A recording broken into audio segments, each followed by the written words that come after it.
Hello, and thank you for joining us during one of our initial sessions of All Energy Decarbonised webinar series.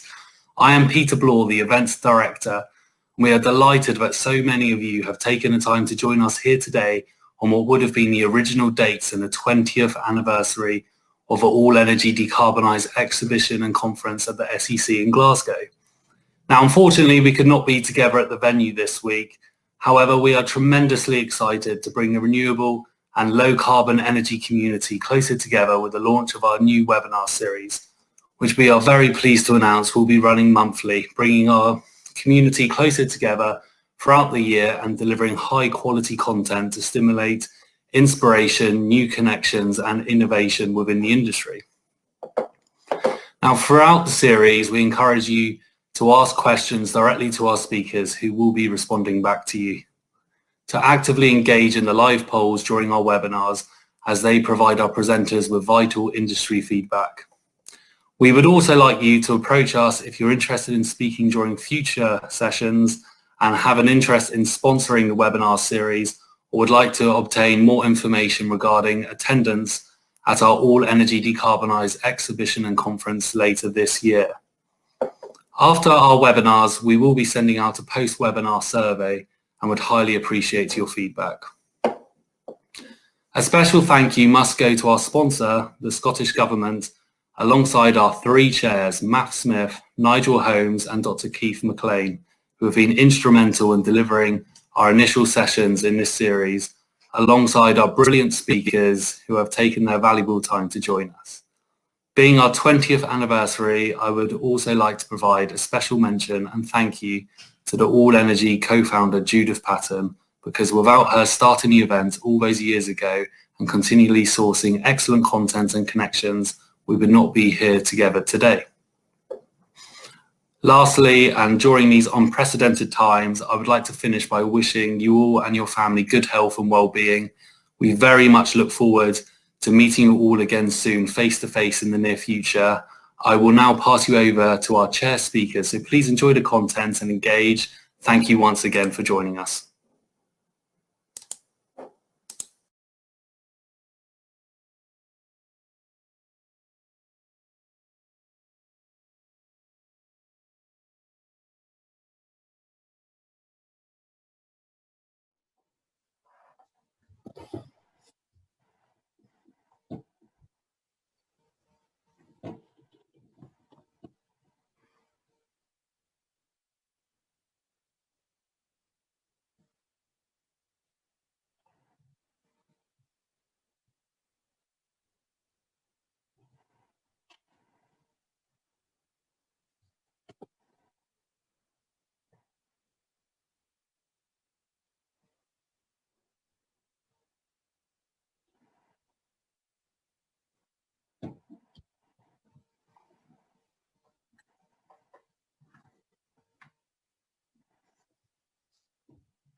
Guys, we're now live. Okay. Good morning, everyone, and welcome to this webinar on heat. And the topic is an interesting one. I'm going to give a brief introduction and context for the discussion, which will then take place with the speakers that come after us. Heat is probably the biggest energy challenge in terms of decarbonisation. It's recognised it's more difficult than either electricity or transport, partly because the existing solutions that we have are generally pretty popular and relatively cheap, and the decarbonised solutions are generally more expensive and less well known. Heat is also very directly related to our heat, to our well-being and our comfort, and we're going to need to find solutions for almost every home in the country. We're starting from a rather low point with low momentum, and Jan Rosenow, an expert in this area, published an article in the New Scientist just recently saying that at the current rate of deployment and the plans that we have, it's going to take us about 1,500 years to achieve the targets that we actually need by 2050. The main solutions for decarbonising heat are either on the demand side with the improvements in efficiency, investment in buildings or heat networks, or on the supply side by decarbonising the gas grid, by electrifying through heat pumps or direct electric heating. And all of these different approaches require major infrastructure investment. The technical solutions are all broadly known and tested, but not necessarily at the scale that's needed in the UK, and not necessarily as retrofit solutions to replace gas networks. The main issues are about the non-financial impacts, obviously the cost, but also the equity, the social equity issues of how it's going to be paid for, and the acceptance of the solutions that will be put into people's homes. The non-financial impacts shouldn't be forgotten. For nearly all of the solutions that we're looking at, we need new or upgraded networks to support them, and that means digging up the roads. And although that sounds like a minor point, it's actually a very important one in terms of understanding the disruption, the cost, and the possible deployment rates, and therefore the duration of the transition that will be needed. We also need to go into individuals' homes and offices, and that means a challenge over the next 20 to 30 years of 20,000 properties each and every week during that long period.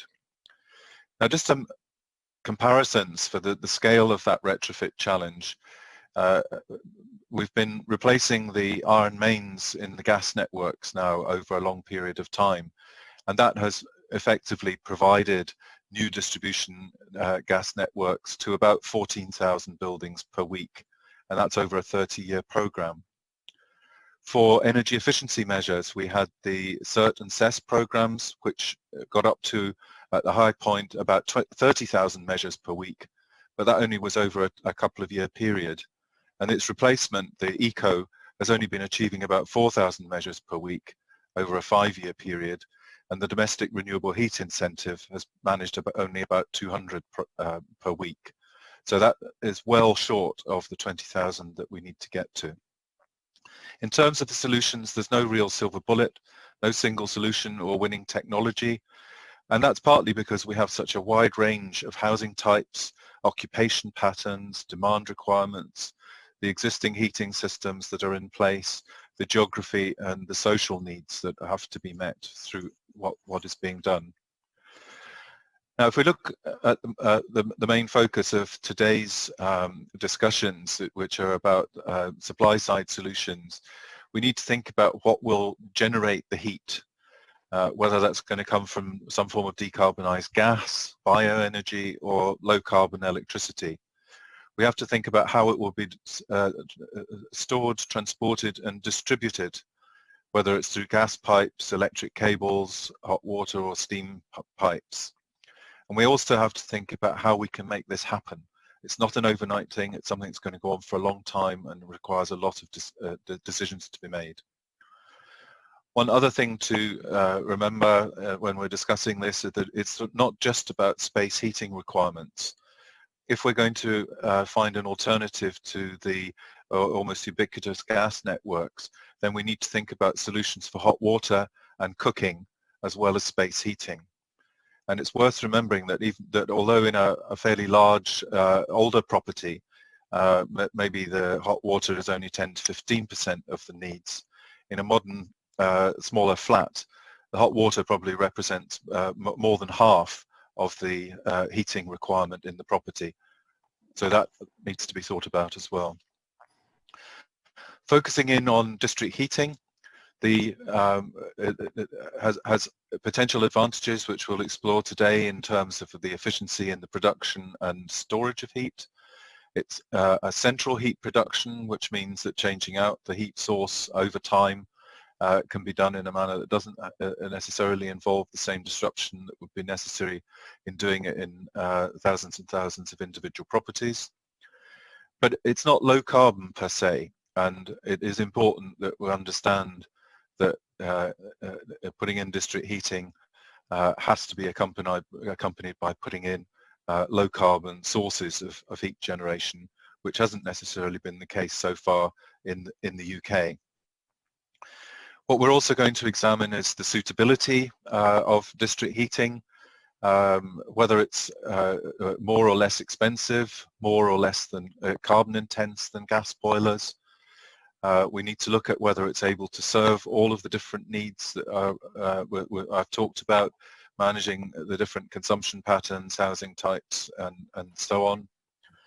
And we have to understand the particular challenge of retrofit rather than new build, and whether we can overcome what I've sometimes called the density dilemma, that in order to make district heating work best, you need a lot of consumers in a relatively small area, but that tends to point you towards very dense urban populations.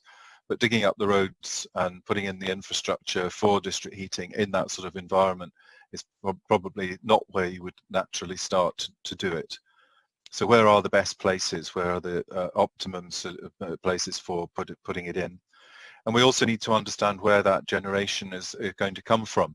If it's waste heat, if that's an industrial area, then that's not necessarily going to be closest to housing. If it's waste energy, is that waste energy always going, or if it's energy from waste, sorry, is that always going to be available in the future? We certainly must never get into a situation where we say we need more heat, so we need to produce more waste. And we need to think about the practical solutions of backup, especially in the earlier days before we get interconnected networks with multiple sources of heat. If the main source goes down, where's that backup going to come from? What are we going to do to protect customers to need the heat for their comfort and health? We need to also think about the business case and the regulation. At the moment, we expect investors in district heating to cover the risk profiles for very, very different types of investment and production, in distribution, in supply and customer service. There's virtually no other area where we're expecting single investors to do all of that. Most of the, if it's gas or electricity, those are unbundled services that are provided by multiple different players. So are we expecting people to invest in something that is almost too difficult? And we also need to understand the regulation and what needs to be done in terms of regulation to provide customer protection, to give installers and operators the powers that they need for wayleaving and access, and to give investors lower risk models that allow them to reduce their cost of capital. Now, all of these are hopefully issues that we can explore today, either in the presentations, which will be coming up now, or in the question and answer session, which will follow on from that. And I'm delighted that we've got a really interesting set of speakers for you this morning. We have Gareth Fenney, who's the head of the Heat Strategy Unit with the Scottish Government. We've got Gosling, the Group Sales and Strategy Director at Vital Energy. Dave Pearson, Director of Star Renewable Energy, and Morten Dugdal, who's the Business Development Manager with the Danish Board of District Heating. I should have said at the beginning, my name's Keith MacLean. I'm an independent energy advisor, and I'm the non-executive director on the Scottish Government's Heat Strategy Board. So I have a big interest in delving into all of these particular topics, and I am certainly very interested to hear what our speakers are going to say to us. And first up this morning, I'd like to hand over to Gareth Fenney from the Scottish Government. So Gareth, over to you. Thanks Keith, and good morning everyone. My slides are just being loaded up. There you go. Keith, thanks very much for the introduction. I think you stole some bits of my presentation there. Well, I certainly will be repeating a few of the kind of comments that you've made. As Keith says, I'm Gareth Fenney, head up the Heat Strategy Unit within the Scottish Government, and so that covers heat networks as well as wider heat decarbonisation policy, and working very closely with counterparts in BEIS in Whitehall.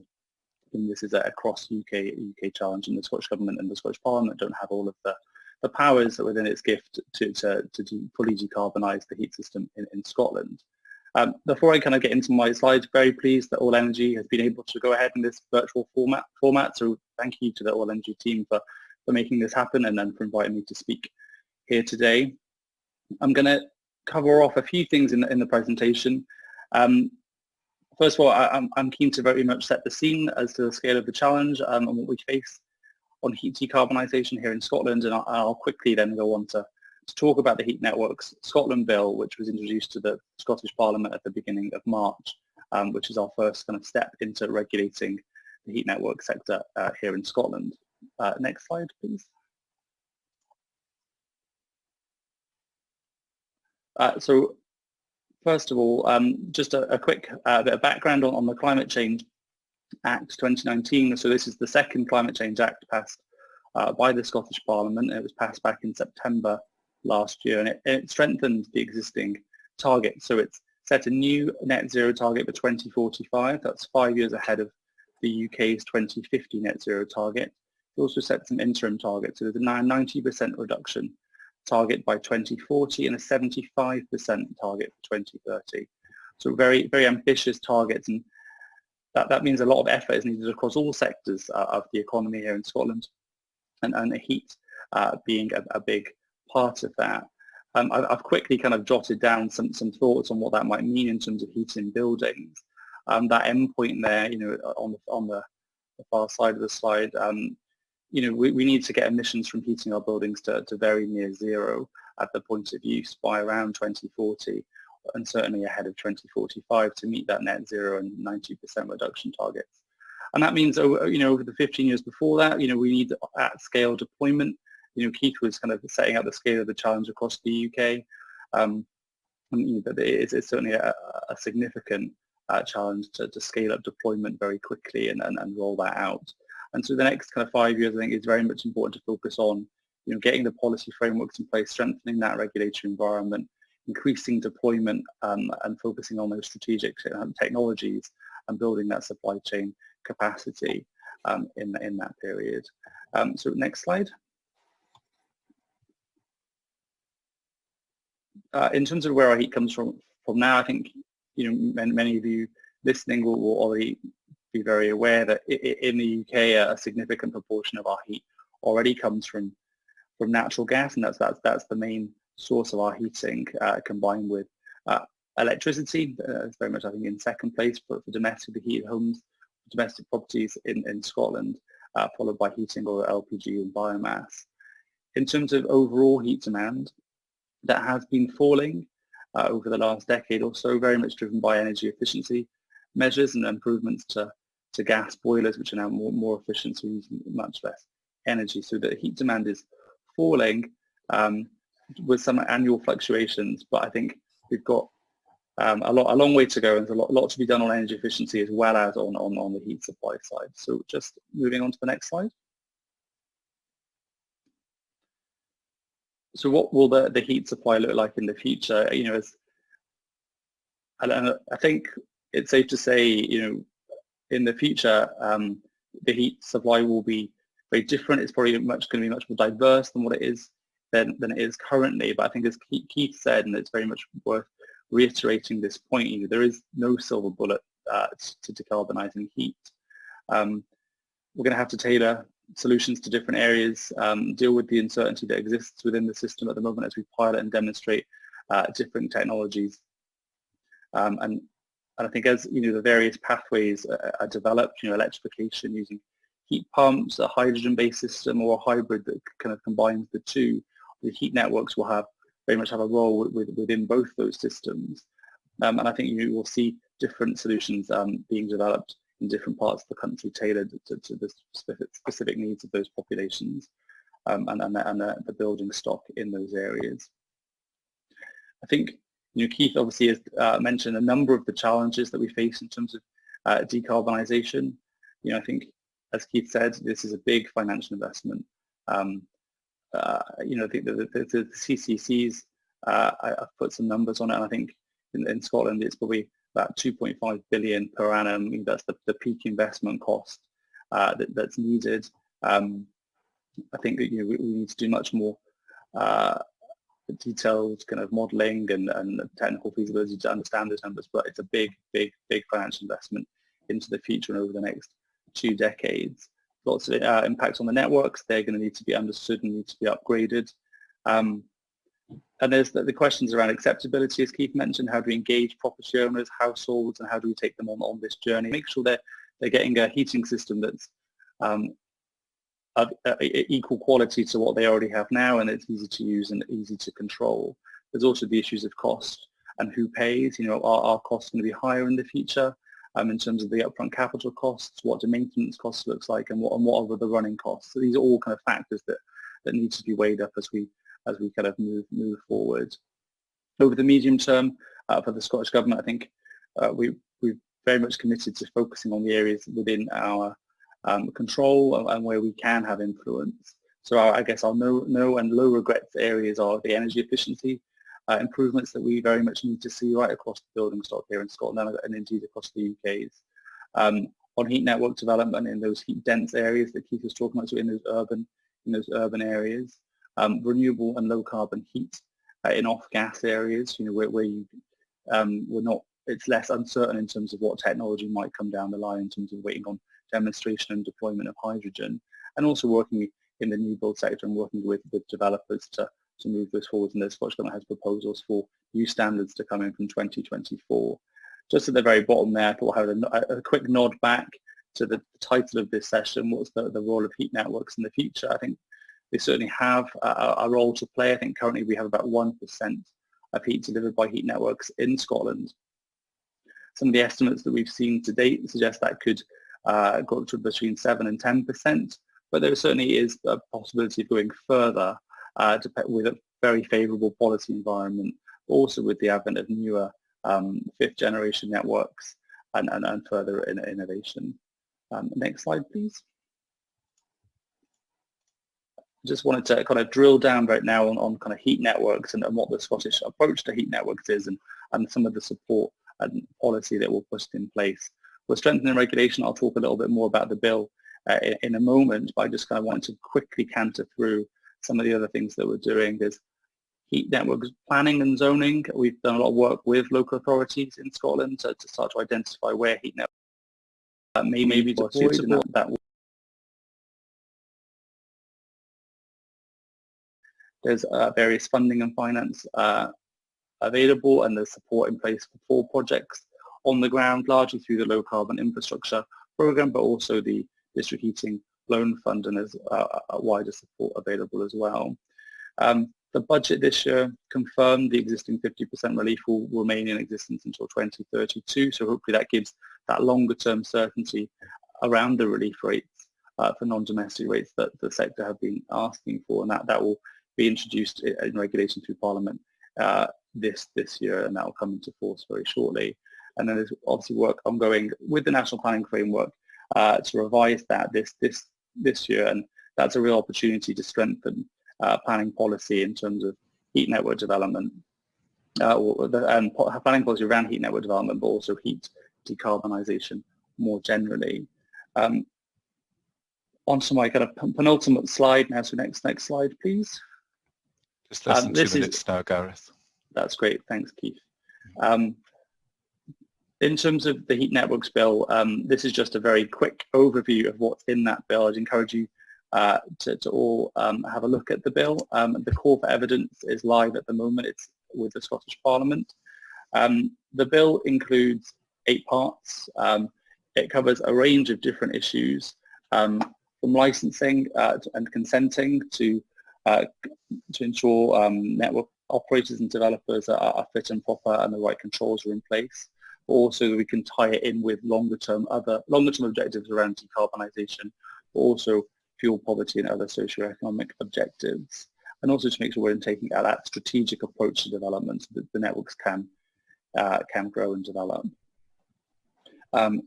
Zoning ties very neatly into that strategic approach, and the permits mentioned there in Part 4 are a type of concessionary arrangement to give that long-term exclusivity to operate a network in an area over a long period of time. Also requirements on public sector building owners to carry out assessments of their properties to assess suitability, so I'm looking to identify those anchor loads very early on in the process. And then also the bill looks to give heat networks similar utility rights to other kind of energy utilities, so where they rights to access land, and also the provision, there's provisions in there to allow for the installation of pipe up to the curtilage of properties. And the bill also looks at the issue of if a heat network operator was to fail, and what happens in the event of the need for a supplier of a last resort. The bill doesn't go into consumer protection, into the consumer protection space. That's very much reserved to the UK government. The provisions within the bill can be flexed to accommodate provisions that come from the UK in future, and we're working very closely with BEI's counterpart on consumer protection. The bill is very comprehensive in terms of what it covers. That doesn't mean it will have lots of detail from the outset when when the regulatory framework is in place. It's intended to be developed over time, and there'll be lots to be done in secondary legislation following the passage of the bill. Next slide, please. Just kind of next steps in terms of the bill. The bill is in Parliament at the moment, that the call for evidence is live until tomorrow, although I think it may have now been extended. I think I've just heard that this morning. And obviously that will be passed through Parliament over the course of the coming year with secondary legislation to be developed thereafter, and we're working with the UK government on consumer but also technical standards. And that brings me very much to the end of my presentation, so I'll hand back to Keith, and thank you very much. Thank you very much, and Gareth. All of these webinars work very well. I think one thing that's always missing is the rapturous applause at the end of each intervention. So I try and imagine the virtual applause that there was for that. Okay, so hand over now to Nick Gosling, who is the Group Sales and Strategy Director at Vital Energy. Nick.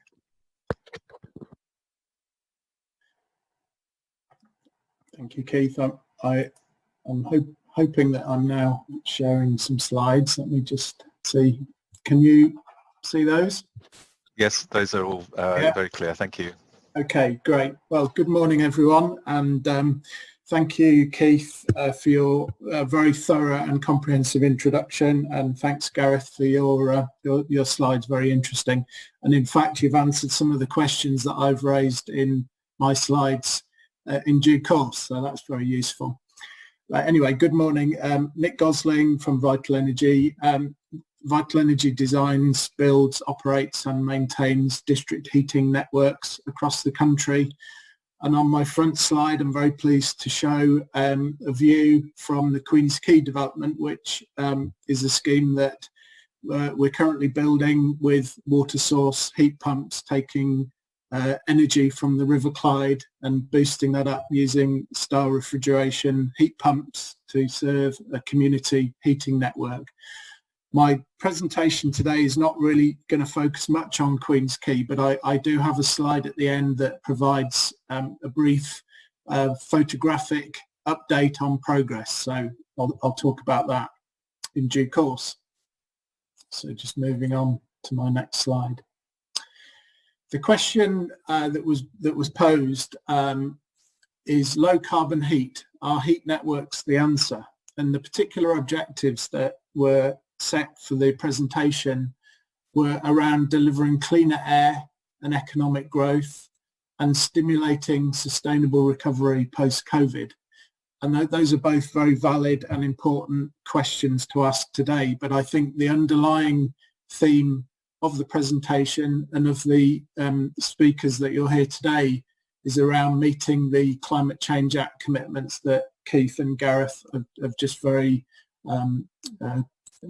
covered very clearly. In Scotland, the target is to get to net zero by 2045, and the curve from 2020 to 2045 is very scary. There's a lot to do, and we believe that heat networks are an important part of the answer, and the slides that I'll share with you now will hopefully explain some of the challenges that we see as a district heating provider in achieving those goals. So the first challenge is that district heating networks in themselves do not provide low carbon energy to customers. As Keith very correctly said, you need at the front end of the pipe, and as shown by this diagram, a source of low or zero carbon heat generation. In a few slides I'll talk through some of the options for that, but inevitably the future will be a mix of technologies, including waste heat, electrically driven heat from heat pumps, potentially combined heat and power using low or zero carbon fuels. So there's a range of different technologies that can be provided, and the heat network distribution itself is merely a means of getting heat from source to customers. At the other end of the district heating network, having customers connected is critical. And one of the, there are obviously discussions around the number of residential customers, but the challenge of decarbonising heat is not just one for the residential sector. It covers the public sector, estate, commercial buildings, industrials, etc. And heat networks can play an important part across the whole spectrum of different heat users. And I think one of the key things that I would say is that policy support is needed for all three of these things to allow heat networks to be able to deliver low carbon heat to customers. It's pointless supporting the investment in heat distribution networks if there is no parallel support for generation or recovery of waste heat from industrial processes or energy from waste plants. And equally, you need support and encouragement for customers to connect. They won't change what they already have and enjoy and are used to unless there's some reason to do so.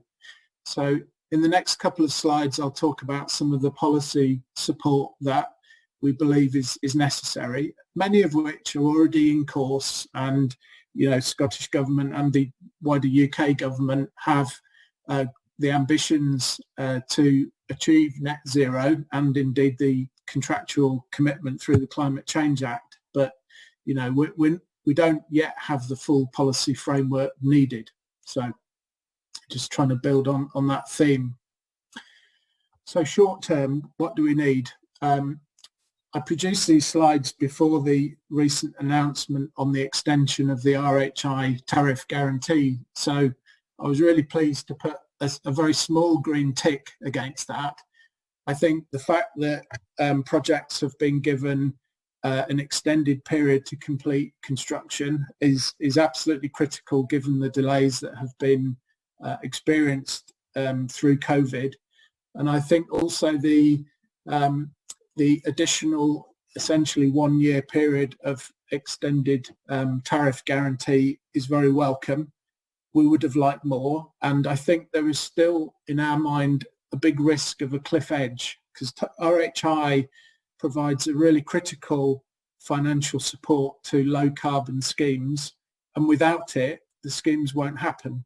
And if there isn't policy in place that replaces it or provides other equivalent support, it will be a cliff edge. And the process that we've started in installing low carbon heat schemes like Quay will unfortunately grind to a halt. The next point I have is about work restarting on all construction sites. COVID has caused significant impact in construction. We were thankful that Scottish Government and the local authority in West Dunbartonshire were able to designate the Quay scheme as an essential site and hence able to continue construction, but had challenges with supply chain and the ability to keep work going at the pace needed. But anyway, we have managed and work has continued, but there are other sites that are still shut down. Clarification of business rates exemption. This is the question that Gareth thankfully has answered, which if I recall was that the exemption will continue at 50% up to 2032.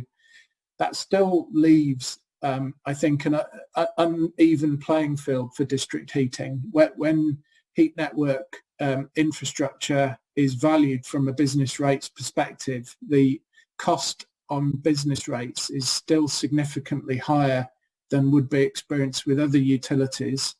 And even with the 50% exemption, it doesn't level the playing field. So on one hand, there's support for heat networks, but on the other hand, there's a tax that is not helping the economic case. The heat decarbonisation roadmap, Gareth presented some really excellent work that Scottish Government are doing, and alongside the UK Government, again, some really good indications on policy. But what we really do need is long-term policy signposting with both carrot and stick. We recognise that there isn't an unlimited pot of money that government can keep dipping into to encourage net zero carbon projects. But the policy framework needs to encourage customers to connect, perhaps through a stick mechanism, which could be some form of carbon tax or similar. Looking beyond the medium term, I think there are some key policy areas that need to be considered. I've mentioned about project viability beyond the renewable heat incentive. The UK budget announced a new capital funding scheme called the Green Heat Network Scheme, but our belief, in advance of obviously seeing the drafting of how that incentive will work, our belief is that it will still not be sufficient to bridge the affordability gap. So whilst welcome, it's potentially not enough. The LHES programme is really important and critical to designate zones for heat network and ensure that local authorities are enforcing that when granting planning permission for new build developments in those zones. It will give everyone a lot more clarity on what's expected and required of planners, developers and construction contractors like ourselves. And building on that theme, if there are buildings in the public sector or the commercial sector that happen to be in a heat network zone, I understand that there are challenges in enforcing customers to connect, but I think the public sector has a really strong role to play in demonstrating leadership. So if all public sector buildings, including hospitals, police, fire, local authorities, were connecting to heat networks, it would allow the infrastructure to be installed and make it a lot easier to connect up the buildings in between that might be outside of public ownership, so commercial sector buildings as an example. And I talked earlier about a stick mechanism and the potential to increase either carbon cost in the counterfactual is an important opportunity. So if customers have a gas boiler today and they can continue to run those at a low cost, it's very, very hard to encourage anyone to change to a new system that might, if it costs equivalent, great, but the likelihood is that it will cost more to connect to a net zero carbon heat network. So the counterfactual cost has therefore got to increase. Now, Nick, that's just 2 minutes now. Okay, thanks. Could we include some sort of carbon emission trading scheme that goes beyond the industrial sector currently and covers the whole population? Or could we introduce air quality requirements? One of the final things I have on this slide is about the standard assessment procedure, which is at the moment causing a lot of confusion. In the latest consultation, there's an indication that heat network solutions and combined heat and power will not be encouraged under the new version of SAP. And that's forcing developers of residential buildings to look over to the right-hand side of this diagram and look at more conventional individual building solutions. So whether it be individual air source heat pumps, ground source heat pumps, or even, I have to say, electric panel heaters. We're seeing a number of developments being built with those. There are plenty of options on the left-hand side for district heating networks using net zero carbon forms of heat. I've talked through them previously, so I won't cover them again. But I think the theme is that there's confusion. It's difficult for developers to know what is the best solution to pick. And one of the challenges is that there's multiple different stakeholders involved in making this decision. There's government with the objectives of net zero and decarbonising heat. There's local authorities with objectives around air quality. Community who want affordable housing and the lowest build cost. There's the utility distribution companies who have challenges with sufficient infrastructure capacity. So, for example, electrical distribution networks will be constrained if everyone picks electric point of use heating. Customers want competitive heat and a resilient supply with quality service. And we feel a little bit that we're in the middle of 5 different ropes being pulled in different directions without a clear view on what is the right answer. But we do feel that heat networks are a no-regret critical infrastructure investment that will facilitate the journey to net zero. They're agnostic to the source of heat generation and flexible to allow transitional technologies. So even if gas-fired CHP is used, for example, for the next 10 years, if that allows the infrastructure to be installed, it then future-proofs that zone of a town or city. But we recognise that heat networks are only part of the answer. To get from where we are to net zero by 2045 is a massive challenge. We think heat networks can play a part, and doing nothing is not an option. But the relative blend of heat networks versus other technical solutions is something that government policy will drive. I'm conscious of time, so yeah, I'm afraid that's it now. Okay. Perhaps Dave can do a little bit more on Queen's Quay in his. Just a few pictures and that's it. So yeah, commissioning in sort of July, August time. So there we are. Thank you all very much, and sorry to run over. Great, thanks very much indeed, Nick. So our next speaker is Dave Pearson, who's Director at Star Renewable Energy. Dave.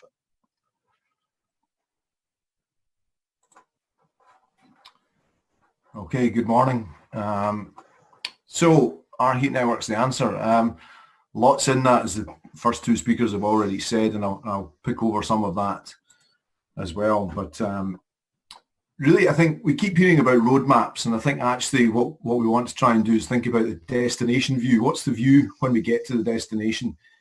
And interestingly, it occurred to me the other day that the air over Glasgow probably hasn't been as clean for 1,000 years, long before the industrial age, way back to the days of St Mungo, before we find air is clean. And I think the public are latching on to that.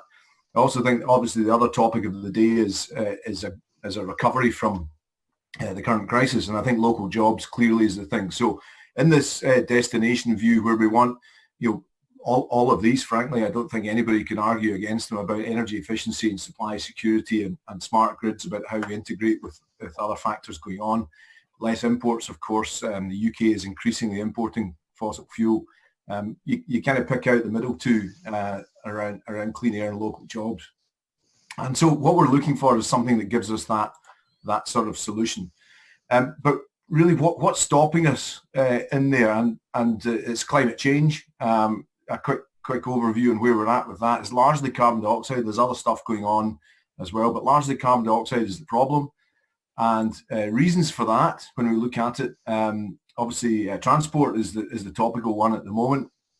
But when we look at other sources of emissions and carbon equivalent emissions, you see the orange bit down the bottom right of 25% is round about burning fuel for energy users. So that's basically for heat, including the light blue at the top right hand side. You can see that a significant chunk of what we're doing in terms of creating a climate problem is around about the combustion of fossil fuels, and not for electricity production. And there's very few reasons to burn fossil fuels other than heat that's left over. So the question then becomes really what is the situation with heat? How are we doing? Well, renewable energy would be the yellow bit at the top. So really, frankly, the field's wide open for us.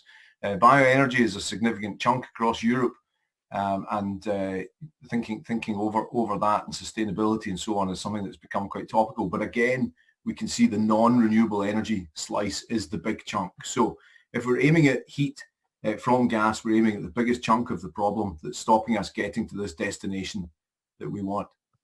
But it's complicated, and I think it's not terribly popular with animal lovers or vegans. But how do you eat a whole elephant is the expression I grew up with, and you break it down into bite-sized chunks. So here's the elephant, and I'll quickly pick through these, and just because what I want to do is explore where district heating is suitable, but I want to explore where I don't think it's suitable. And I'll start firstly with heat pumps and why we see this as being part of that. But essentially, for those that aren't familiar, it's a device that takes in something and cools it down.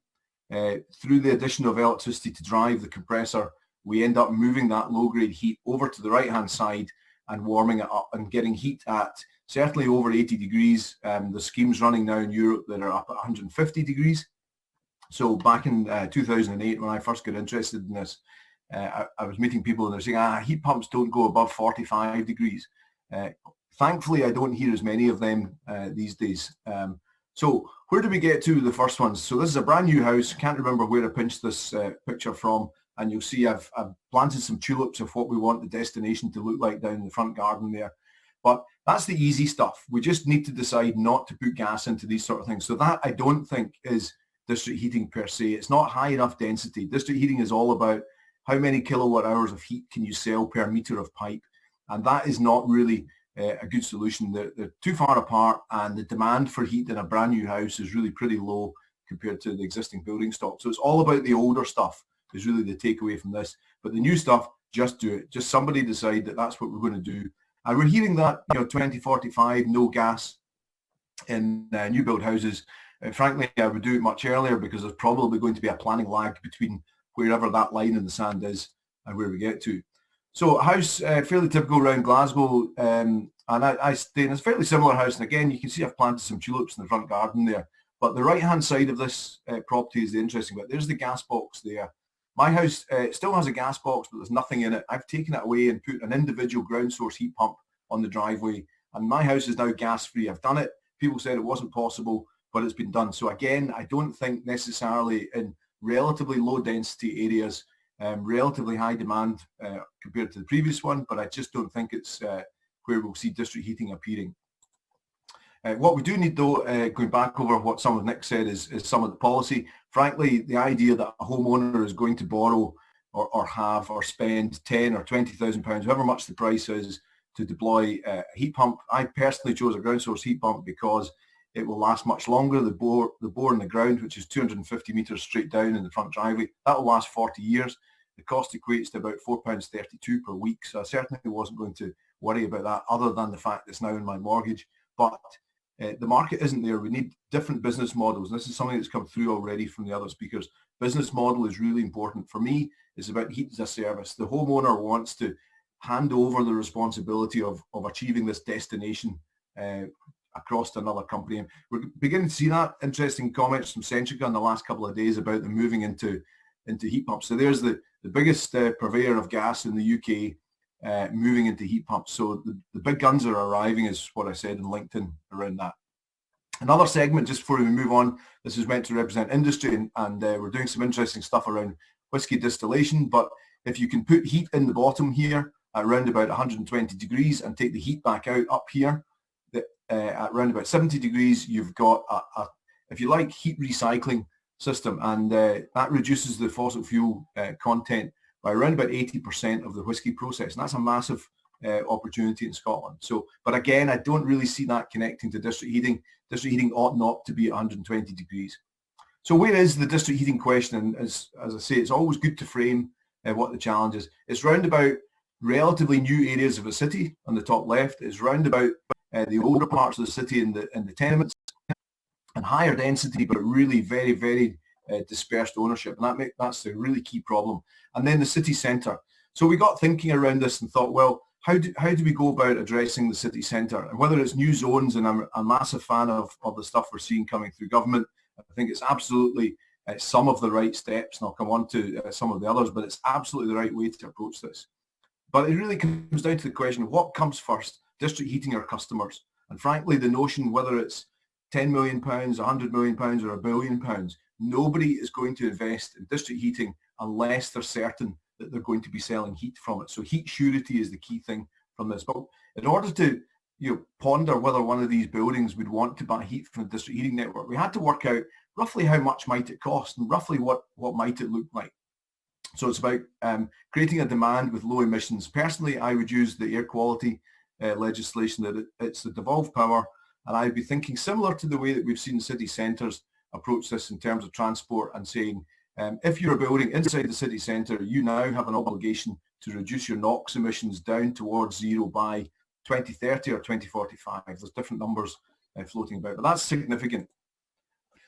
And then, of course, if you create the customer demand, the networks will emerge. So let's explore that a little bit. But first, for anybody that's not heard of some of the work that we've done, we really have to state our credentials. We're not coming up with pie in the sky ideas from some point in the future.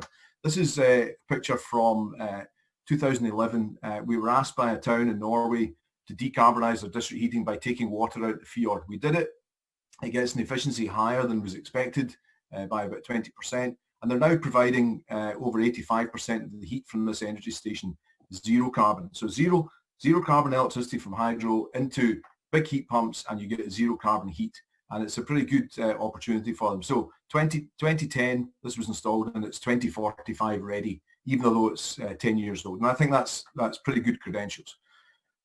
Next mentioned Queen's Quay, and we're now beginning to see this happening in the UK. But frankly, we're seeing the early adopters happen. There is no mass market following on for this. This might well be one of the last large-scale district heating schemes with heat pumps in the UK, unless either we go back to this carrot and stick conundrum, or just outright ban gas from existing buildings. And frankly, I don't think that's going to make its way through the political morass. So I think we've got to step back and start saying about some sort of support.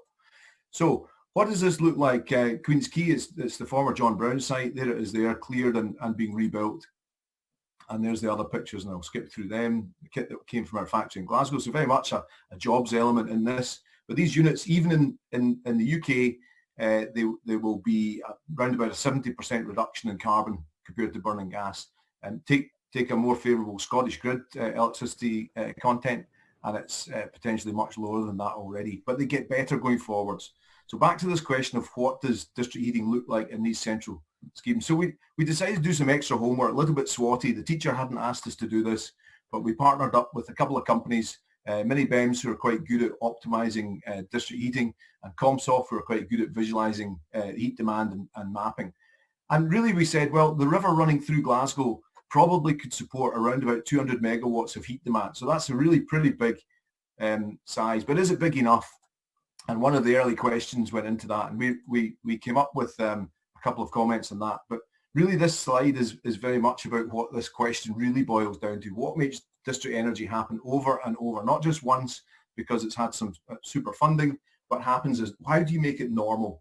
And really it's got to be about lowering Dave, risk. do you think you can give us the answer in a couple of minutes? I can indeed. Good. You have to make it low risk, predictable, repeatable, and create a return on investment for the people. So we looked at Glasgow, and it's specifically the city centre area. So M8 on the west side, High Street, M8 across the top, and the River Clyde, and said, what if we wanted to put district heating across this area? And so we started zoning it, and 10 megawatts in each of these zones is a reasonable amount.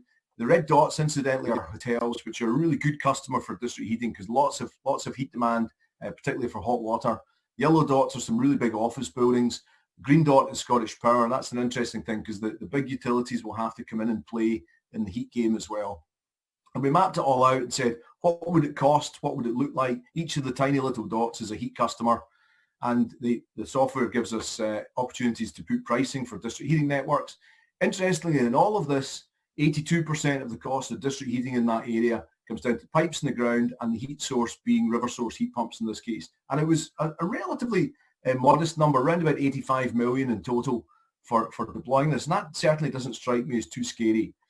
So the conclusion that we took from this, and I'll take a little bit of time to work through this. The first thing is to say is, this is 3 SWATs that did some extra homework, the best that they could. We know that we need better inputs into the equation. So we've already asked Vital Energy to give us better, more accurate deployment cost information, because we didn't have their support the first time round.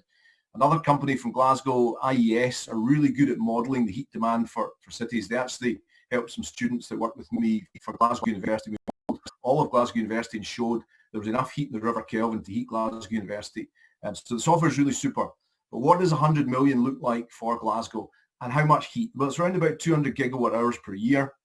And that equates, you're taking a zero cost of capital, which is really, only governments can achieve that. But essentially, it's 2.5 million per year for 40 years. That's not a silly amount of money to be thinking about. So what would that actually give us? And we work out that it comes down to really the fundamental thing about heat pumps is the cost of electricity. If you're buying electricity at 9p and COP of 3, you get 3 pence for that.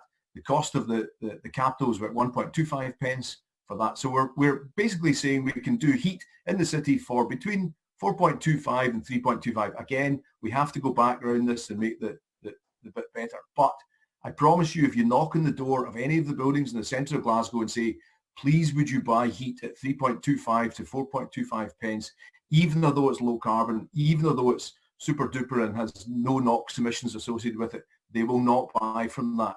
And it's the bit that I hope somehow gets stirred into the district heating bill, is we have to, or if it's not in there, it has to be somewhere else. If we don't create this surety of offtake, there will not be district heating. So I'm afraid my answer to the question is, it might be the right answer, but I don't think we'll do it unless we fix these other bits. So thank you very much indeed for that, David. I'm sure we'll come back to that in the questions. But before we get there, I'd like to hand over to our final speaker this morning, Morten Dudov, who's the Business Development Manager for the Danish Board of District Heating. Over to you, Morten. You need to unmute, Morten, please. Thank you very much. Yes, okay. I will. And then I need to share my screen, and that should happen now. Okay, thank you for, just a second, I need to press that one, share. I hope you can see everything now. Thank you for the opportunity to give this presentation. Would much rather have been in Glasgow meeting you all for a proper all energy event, but I'll be next year. Let me see, can I? Good. I was asked to talk a little bit about heat networks in Europe. Of course, I'll have a special focus on Denmark, but I have added some information from the Netherlands and from Germany. And first, well, I'm the Business Development Manager from the Danish Board of District Heating, DBDH in short, and our goal is to promote district energy for sustainable city transformation. I'm active mainly in Western Europe and have been to Scotland quite a few times promoting district energy. Enough about us. Before I get started talking about Denmark, I have remarks, disclaimers. We have had district heating for more than 100 years. It's a very complex structure. I will, in my presentation, try to simplify the structure and pinpoint the areas that is most relevant. And also I'll say that everybody talks about the Danish model like it's a very special thing. And it is maybe a very special thing, at least in Denmark, and works well, again, at least in Denmark. I'm confident it can inspire others. And as I will demonstrate, it can also deliver the carbon results we are looking for. And other results, by the way, I'll briefly talk on that as well. So, district heating and carbon in Denmark. A few numbers, some of you have seen it before. 50% of all heat demand in Denmark, and that includes all heat demand, is covered by district heating. Approximately 2/3 of all households are connected to district heating. So the houses you showed before, Dave, will probably also be connected to district heating in Denmark. But of course, they are the difficult ones to connect. I totally agree that dense areas is the way to start. And with that said, if you look at the major cities, for instance, Copenhagen, it's as close to 100% that is covered by district heating as you can imagine. Prices, we won't talk about prices, but let's just say they're competitive towards gas or towards heat pumps, and they are declining slightly. We have reached a goal of around 2/3 of all the heat in our district heating networks are now renewable. I'll come back to some details on renewable. That number is growing step by step. Today, biomass is big. We are confident biomass will disappear again when we have other solutions, but today biomass is green. It's we call it sustainable, and it's what it delivers the prices we like. Soon we will have no coal in our district heating. We have 3 or 4 large coal plants left, and they will all be gone within a few years, I think within 5 years. Of course, there's still natural gas. If you look at the residential heating in Denmark, this is not only for district heating. You will see on this slide that the heated area from 1990 to 2017, and if I had updated numbers, you will see that the yellow line shows that the heated area in Denmark goes up and goes up. You will also see here that the energy consumption for heating is pretty much flat. So the energy consumption per square meter is going down, and that means that we have had a lot of energy efficiency measures going on together with the rollout of district heating. Energy efficiency for buildings is as important in Denmark as it should be in the UK. If we look at carbon, our general goal in Denmark, a new one, is to have a 70% reduction by 2030. That's an ambitious goal. If you look at the different parts, as you also showed, Dave, heating has to be 0.0. It has to be nothing, and the same goes for electricity. If we are going to reach 70%, heating and electricity have to be 0. As a response to that new 70% reduction goal by 2030, the Danish District Heating Association came out and said, well, we can deliver quite a lot of that goal. We will convert 500,000 homes to district heating. And then I added of some kind. There is traditional district heating in this for large scale, but there's also small systems based on a shared heat pump and other solutions. But they said they can deliver a really large part of that carbon goal through district heating companies and through district heating. And that's with proven technologies, more or less. So what is the alternative to district heating in Denmark? Well, for new developments, the competition is something else. It's not gas anymore. We consider gas to be an obsolete technology. What it is differs from place to place, but it's most often heat pumps we compete against. So district heating is individual heat pumps, I have to say. And if you convert areas away from gas, the gas is still the competition because it's not legal in Denmark to install new heating solutions if the price goes up. And it doesn't matter if it's a greener solution or if it's more reliable or it's safer or anything. The simple price is the key. So when we convert from gas, and that's difficult today, gas is the competition. And the developments, what is going on today that will lead us to this carbon goal? More and more we have to look into smart energy systems. We need to see that the electricity system with a growing amount of wind electricity, we need to understand that there will be a need for hydrogen in the future when they have that technology well developed. So we need to think district heating into a larger energy system. That's what I call smart energy systems. Storage is becoming more and more important.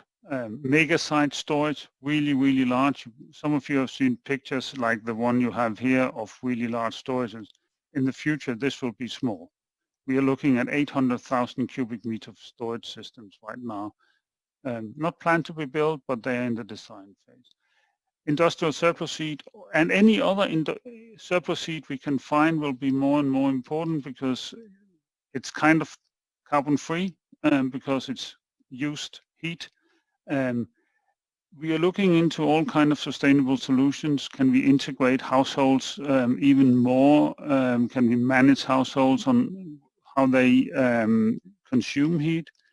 And then in general, efficiency in all areas. There's still room for efficiency gains in the district heating sector, especially through digitalization, not only by putting up a meter, smart meter, but integrating all meter data from the whole system. And end user involvement. Maybe we will have prosumers in the future. So what has district heating done in Denmark? Well, I think resilient is the right word.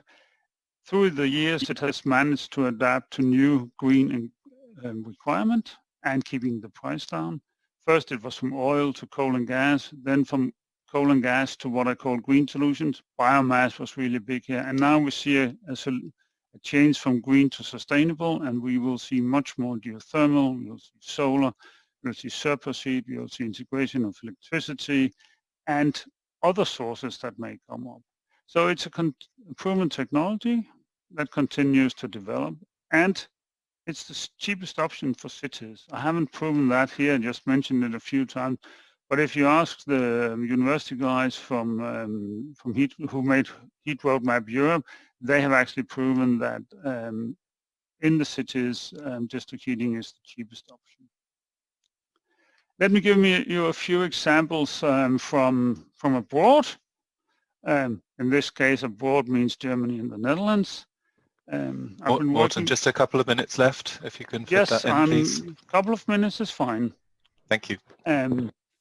I've been working in the state of Baden-Württemberg in Germany, and they have just launched a new legislation that makes it obligatory to do heat planning in at least the 103 largest municipalities. They have around 1,100 municipalities there, so there's a lot of way to go. Right now they are testing how to do that heat planning in three pilot areas. We're involved in that. What I find is important there is that they have a very, very strong from regional government, from the Baden-Württemberg government. They set goals, they support the local authorities, quite similar to what we see Scottish government does. Their struggle is, what should the best delivery model be? And in Germany, they have a mix of everything. They have classical old utility companies, they have modern utility companies, they have private investors, they have cooperatives. I have a bit of this and that in Germany and also in Baden-Württemberg. If you then look at a large city, Hamburg, for instance, some years back, I think around 15 years back, they sold the whole district heating system. And they have a lot of district heating in Hamburg. They sold it to Vattenfall. They were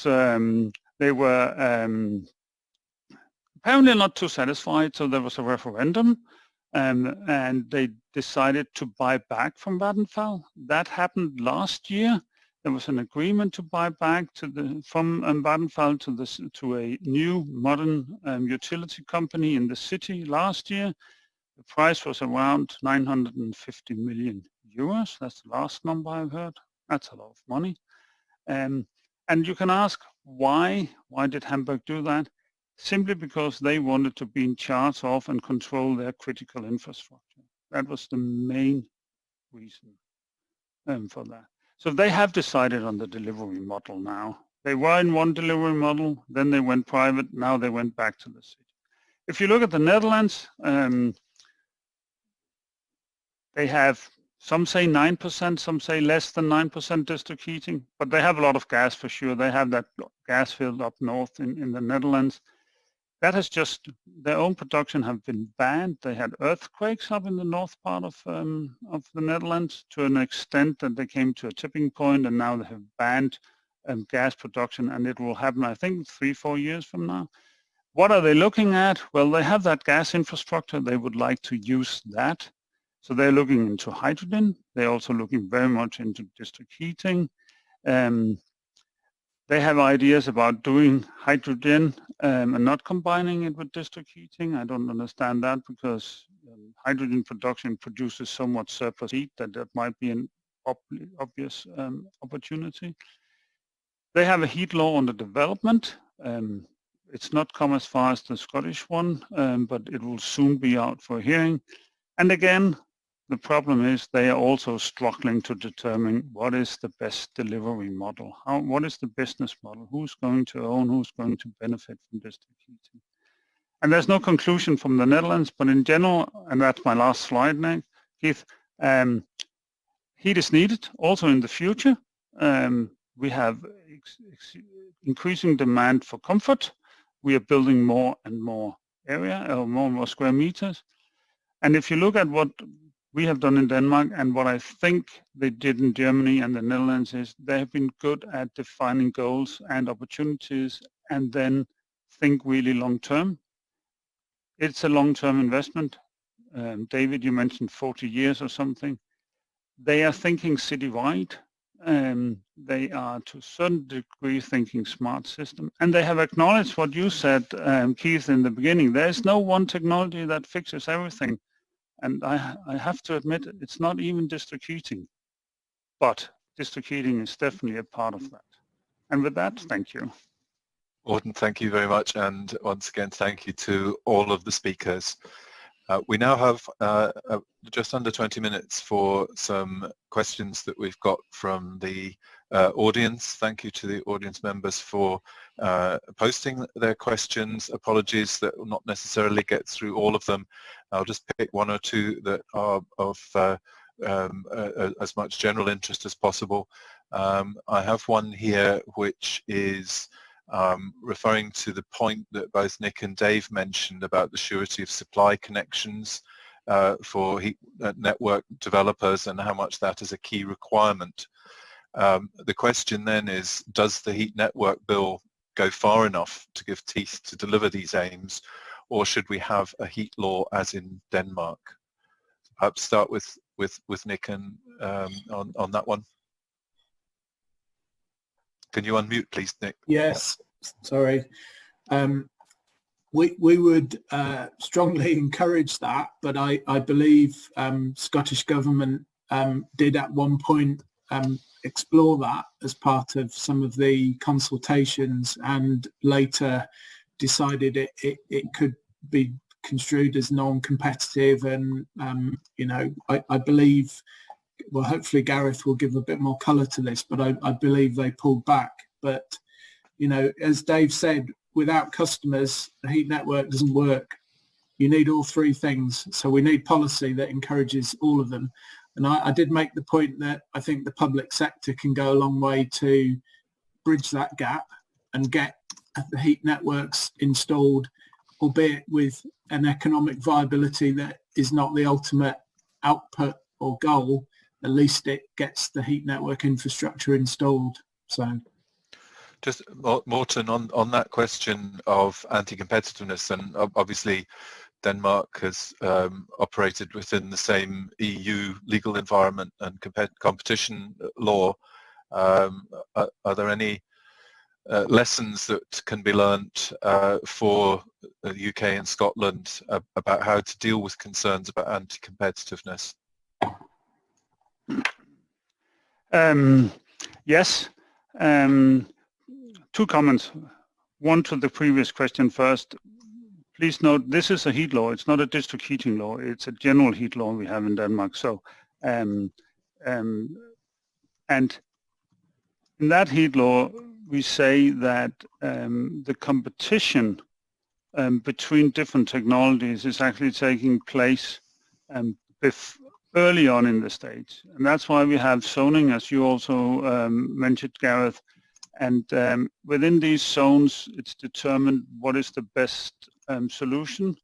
And after that, there is an open competition. And then an assignment to do district heating or gas, well, not gas today, but heat pumps, is left for the open market, so to say. Then we have existing district heating companies that are very competitive. If you are a private player, you are most welcome to join the Danish district heating market. Today it's very difficult to make a profit, so not many Danish competitive or commercial players want to join that market. but we do not have discussions with the EU on problems with competition. That is non-existent in Denmark today. Dave, just before bringing in Gareth on that, anything you want to add to perhaps what Nick or Morten have said? And it's just a reality. You know, we've got people in buildings. So this is a commercial city centre frameworks, not thinking about private houses. That's a completely separate question. But in the centre of a city, a big hotel is burning gas, and that's not compatible with the society that our leaders are signposting that we need. So I don't think there's a place for arguments around competitive or anti-competitive. I think you have to leave the market open to a variety of solutions, but we have to be very outcome specific. So I am genuinely technology agnostic. I will take anything that gives me all those different colours of tulips. I happen to think that heat pumps are the right way to do that, and district heating is the right way to get the heat from the heat pump to the buildings in the centre of the city, but I am genuinely technology agnostic.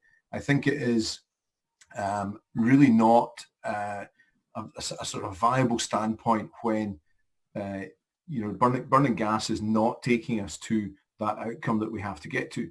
So we can be all soft and nice around being anti-competitive and fail in our climate change ambitions or necessity, or we can get to the crux of the problem and say to people, you're going to have to stop doing what you're doing. It's not compatible with society. So I think it isn't inside the heat networks bill.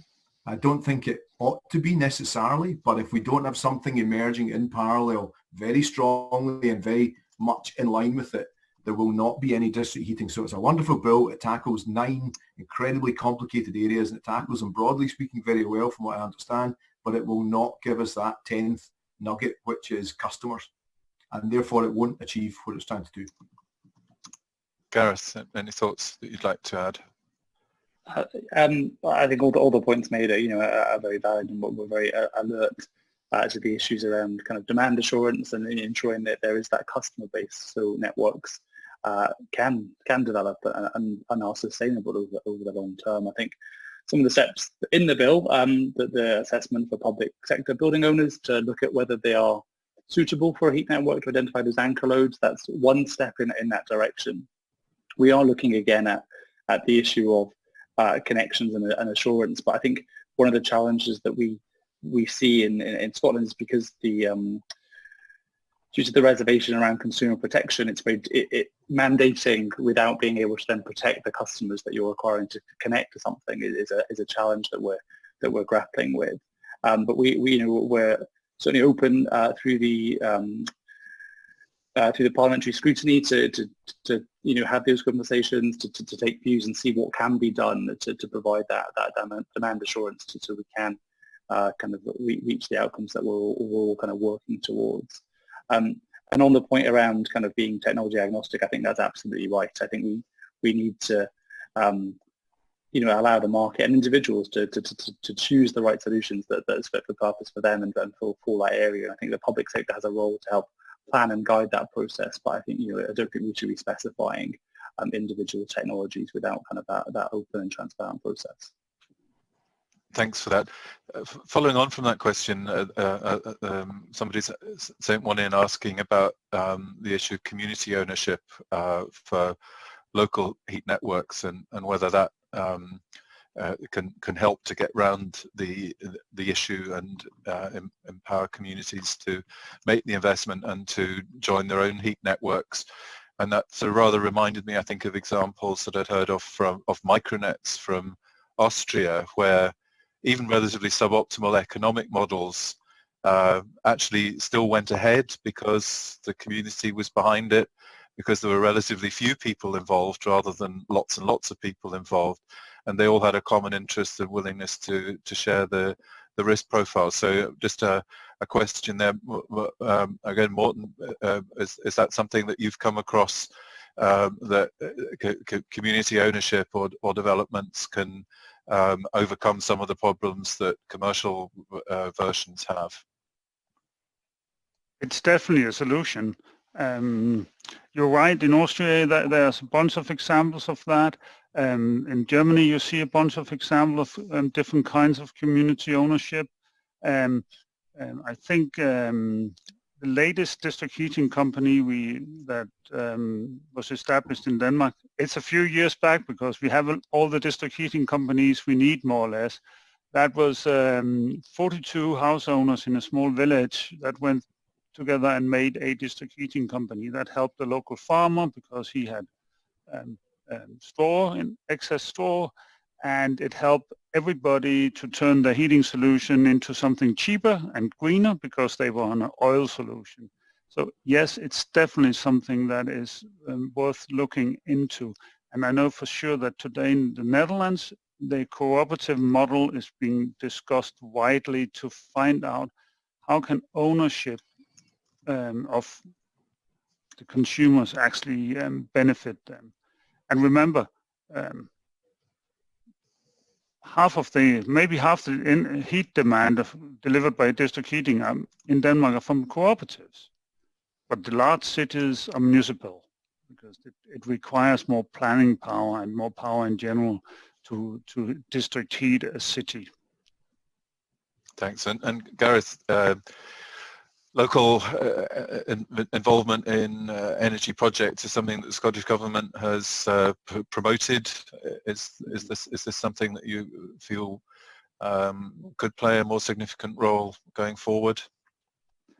Absolutely. I think, in Scotland, Keith, as you've kind of mentioned there, we've got a long history in terms of community involvement in energy projects, particularly kind of in more rural areas, and they've predominantly focused around renewable electricity. But I think we're certainly keen to move that kind of dialogue into the community ownership of heat and heat networks and heat as a service. And we are looking at how we can kind of reorientate some of our programs towards and to support local energy and local ownership of heat. So I think that's something that you could see in Scotland. I think it would work very well. Okay. Well, one of the next questions is a more generic one about who's really going to make the decisions about what technology goes where. We've all said that there's no silver bullet, there's no single solution. It's going to be a mix. But whose job is it to make those decisions? But Dave, you've always got some interesting ideas about who should do what. Yeah, you have to have options, but the outcome has to be very specific. We cannot have solutions which fail one of the tulip tests, because that is the outcome that society is wanting. They want clean air, they want energy efficiency, they want the lowest cost possible. So providing something makes each of those. So I am a massive fan of energy from waste. I don't happen to think that there is enough to do the entire country. I also am slightly nervous, and somebody mentioned at the beginning about we can't, as yourself, Keith, about we can't burn to heat, in terms of creating waste. We can't create waste to heat. So I am massively open-minded, but when you look at it, you need this bandwidth of solutions. And for a city like Glasgow that has a river running through it with 200 megawatts of harvestable capacity, and we've got an increasing amount of electricity generation from wind farms, which is coming at cheaper and cheaper prices, the obvious way to connect all these and plant all the right tulips is to harvest the local heat for the biggest. But the question was who's going to make that decision though? Is that Glasgow District Council? Is it the local subgroup of that? It can't be the local authority, because you then end up with one local authority being played against another by potential investors in building a new building. I'm not moving to Glasgow because I can do it more easily in Edinburgh. So the government have to do it. They have to do it with the powers available to them. There's no point coming up with a plan that needs extra devolved powers, because that takes decades and decades. We've run out of time. We need to use what we've got, and the capability we've got at our fingertips is air quality. So I would make air quality absolutely central to what we're trying to achieve, and then work it out. And Nick and I agree on lots and lots of things, but I think building out networks based on gas CHP, because that's the most economic way of tackling the fact that gas is really, really cheap, is effectively spending money building something to unbuild it in 15 years' time. Why not just go straight to the end solution now? There was a question in one of the comments about hybrids. I don't think hybrid heat pumps are a good idea, because essentially you're spending a lot of money and then having to undo it and reshape it. If you want an estate car, buy an estate car. Don't buy a saloon and try and convert it later. So lots of different questions. So I'll shut up and let some of the other folk comment. But the government have to define what the tulips are, and then be really harsh on the fact that some of what we're doing at the moment in the cities is not compatible with the outcome that we want. So we have to start squeezing down on the status quo. Nick, you're nodding in agreement there, although there was at least one point there of potential contention. No, Dave and I always agree on everything, as you can tell. But, no, I think the question was about who decides, and I think ultimately the market can decide. You know, we are like everyone on the call, technology agnostic. We want to use the right solution, but we do need the policy framework to ensure that competing technologies that don't meet the tulip test, as Dave has presented, you know, for example, putting in individual electric panel heaters in a high-rise apartment building might deliver the cheapest cost of energy and be the cheapest solution for the developer, but it doesn't meet the societal goals that, you know, have been set out. So, and it puts problems in other parts of the utility infrastructure, in capacity of the electrical grid, etc. So, you know, if there are policies that discourage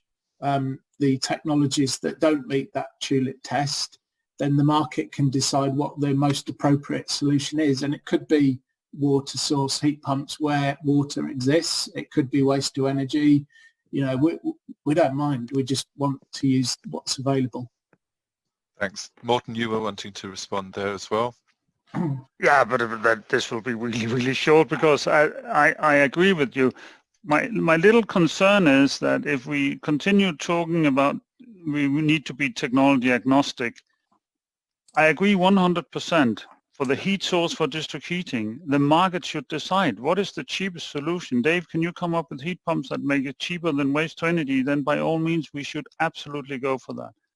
But for some tech agnostic, when they hear that word, the hotel owner in the center of Glasgow, for instance, he thinks he has the opportunity to choose between electric heating, between gas, between his own heat pump, between district heating, between all the different solutions. And that will never be the solution, because the electricity, then we need to extend an electricity grid. If gas is still in, we need to find out to make that green.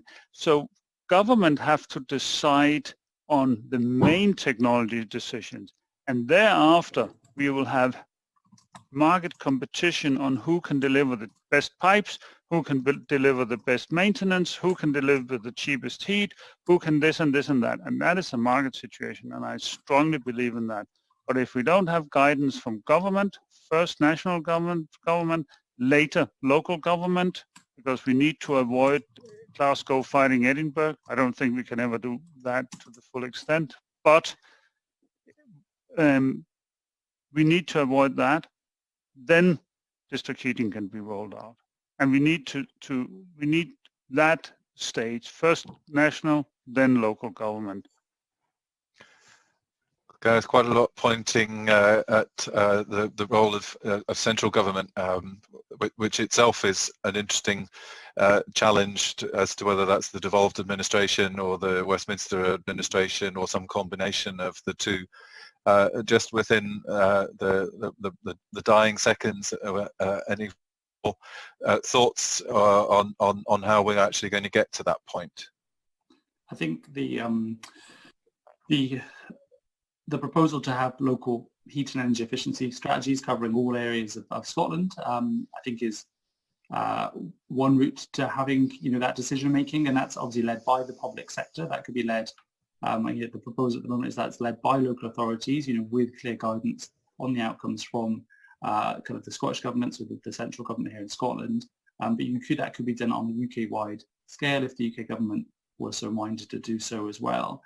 So I think there's a clear role for that kind of public sector-led planning and decision-making. I think that needs to include lots of different stakeholders in that process.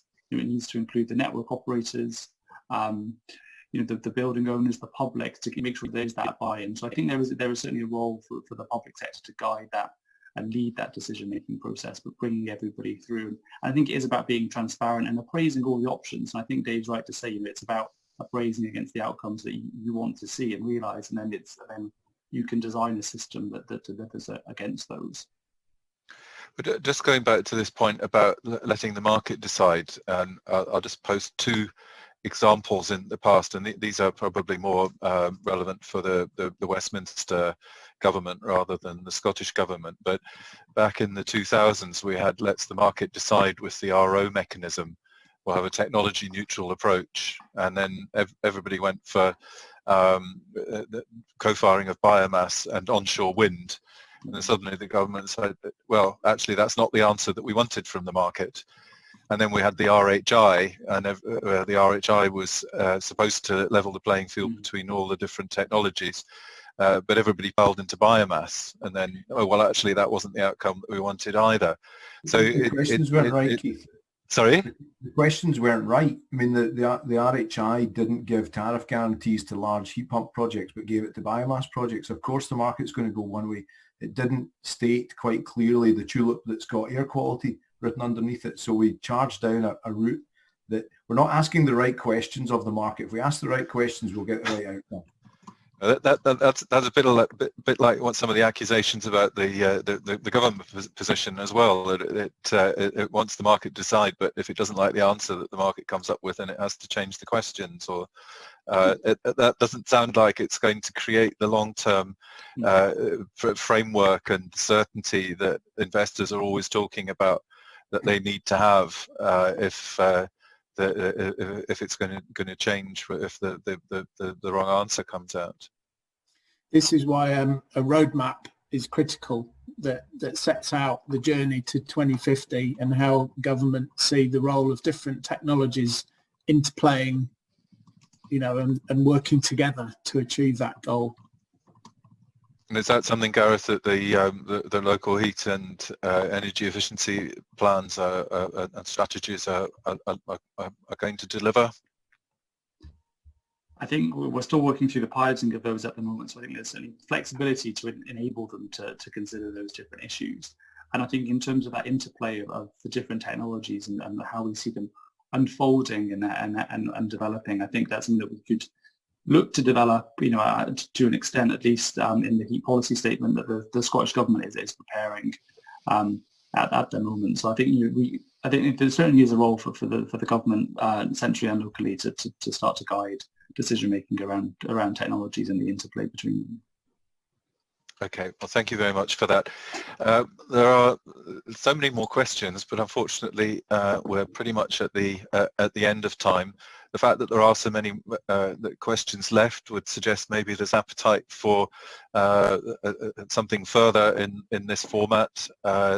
It will be really, really important to get feedback from those who've been listening in as to how it's worked for you and whether indeed it is something that can be repeated.